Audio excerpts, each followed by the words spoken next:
Hey everybody, Scott here for GE300 videos. Today I'm taking a request. I had got an email and someone asked if I would just go through all of the user interface and show how everything works. No sweat. Let's do it.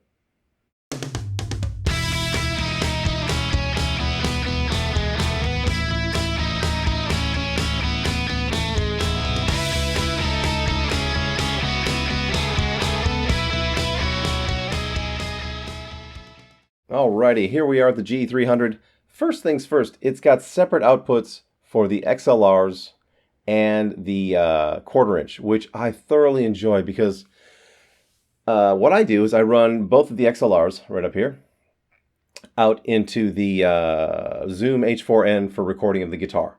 I run a single quarter inch to my JBL Eon 612 that's here in the room with me, and I can control the level of that by itself and then the recording level by itself. That is super handy. I thoroughly enjoy that. And there's your little headphone level, which is cool. As far as the front of the unit goes, you see your signal path. It starts here, ends here. So it does a little horseshoe thing going on like that. And what you can do is you can take the selector right here, and you'll see the little yellow thing that moves, little triangle. Now you can press this in, and you can move whatever you have selected anywhere you want. I like it set up this way. The synth doesn't move. I like the tone capture right after the synth, and then everything else goes that way.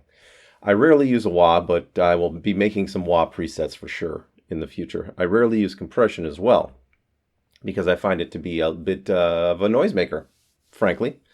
Especially when you're doing quiet passages, it's just off-putting. I don't like it. I used to use it a lot with the Line 6 Helix, but I've gotten over that. And I can thank Johnny A for that. He talked me out of using a lot of brick wall compression. So thanks, Johnny.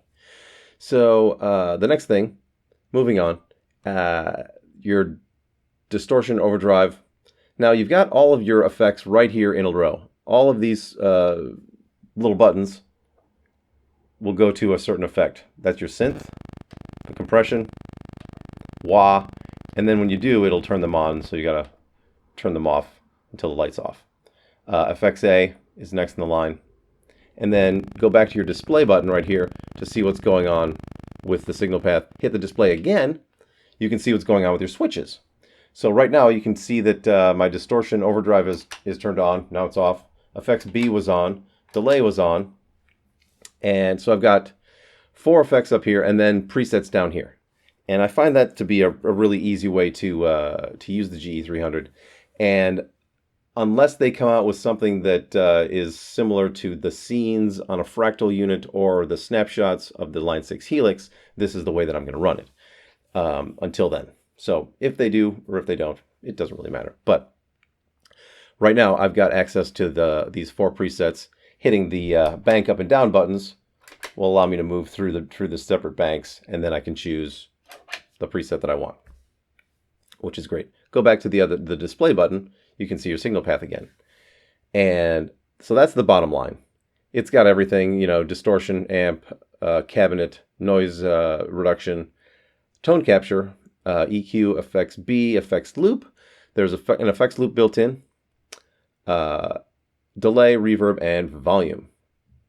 Now the top line is your display, your global EQ, which I'm not using. It's turned off for me. Control, which is where you assign what you want on your switches. And system takes you through all of the system menus. There's input, and then you can adjust that. I've set mine to 0 because none of my guitars have really hot pickups. If you have a guitar with hotter pickups, I would suggest rolling it back to -5, maybe even -10.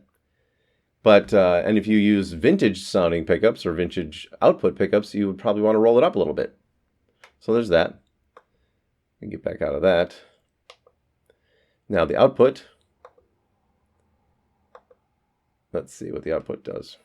It shows you your XLRs. Actually just output an XLR. Yeah. And USB audio. I've been using that I just set it to normal with the left and right out going to with effects. You can also set it to direct, so you can have a direct sound going out at the same time for reamping, which is a really cool thing. You can do pretty simple reamping with the GE300 because of that. It's great. And your MIDI controls. I haven't used any of that because I'm not doing any MIDI stuff. Foot switch mode. And this is the foot switch mode that I've been in. And you've got a couple to choose from. You can also have control switches and control switches. So you could have a complete 8 pedal board if you wanted to. I like it to have it this way currently. Foot switch colors. Pick a color, whatever you like. Go nuts. It's fun. And tap tempo. You can assign it to be preset or global. I like to have my tap tempo switch down here. And if I go to, but currently in the situation that I'm in with the foot switch mode, it doesn't make any sense to have it right here because then I only have 3 presets to choose from. So it's up here. Going back. Screen, pressing this, and you can adjust the brightness of the screen. And for filming purposes, I've got it turned way down. Normally, I would have it turned up a lot more than this, but it puts out a lot of light, and it can mess up the camera. And then reset. I'm not going to do any resetting. And now, when you're in a preset and you need to save something, press the save button. You can click over here, and then you can title it. And then you've got the 5 switches will adjust those letters, those characters. Press it again, those characters. It's really easy to use. I don't need to save that. The expression. Now, you can set it up for expression 1 or expression 2. Expression 1 is the one that's built in. Expression 2, there's a external you can add to it. So you can assign functions. I really enjoy the merge function, or you can set it up to, for the crybaby, and it's really simple. It's got a toe switch that you can enable or activate, and then turn the wahs on. I really enjoy. I'll show you what I enjoy. Is the merge function. Now, okay, let's calibrate it first. So first thing to do when you set it up is you pull it back, then click that, push it forward, click that, then go like this, all the way forward. We are calibrated. So now that we've set it, I'm going to turn it back off. Now we've got our expression pedal calibrated. Now, there's also the merge function, which allows you to make changes to parameters of the amp models of the effects. It's really slick. I've used it a little bit, and I'll demonstrate it more thoroughly in a future video.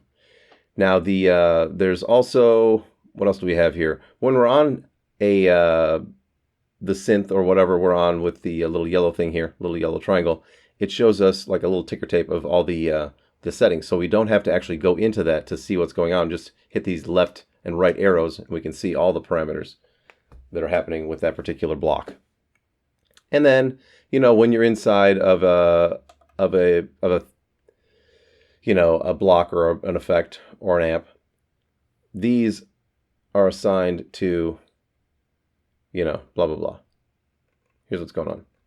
You use these 5 across the top, hit this in, then you go to these 5. There. It's simple. There you go, everybody. It's all pretty simple, pretty straightforward. You set up the effects in the order that you want, and you go for it. Good times. So, I will see you tomorrow with something else. Oh, I'm working on another little tiny tune.